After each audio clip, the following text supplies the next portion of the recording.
যখন জুমার দিন আসে, এই জুমার দিনে যদি কোনো ব্যক্তি সকাল সকাল গোসল করে, আর্লি মর্নিং গোসল করে, গোসল করার পরে তার উত্তম পোশাকটা পরিধান করে, আর গোসলটা করে ফরজ গোসলের মতো, আতর সুগন্ধি খুশবু তার সামর্থ্য অনুযায়ী ব্যবহার করে, এরপরে পায়ে হেঁটে হেঁটে মসজিদে আসে, বাহনে চড়ে নয়, পায়ে হেঁটে হেঁটে।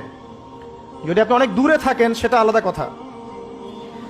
এবং ইমামের কাছাকাছি বসে, মসজিদে আসার পরে যতটুকু সম্ভব হয় সুন্নত পড়ে নিল, নফল পড়ে নিল, এরপর ইমামের কাছাকাছি এসে বসলো। ইমামের খুতবা শ্রবণ করে মনোযোগের সাথে। খুতবা শ্রবণ করার সময় কাউকে কষ্ট দেয় না।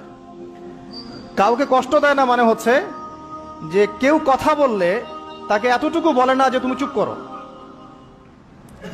কোনো কষ্ট দেয় না। ইমামের খুতবা শ্রবণ করে, নামাজ পড়ে ইমামের সাথে।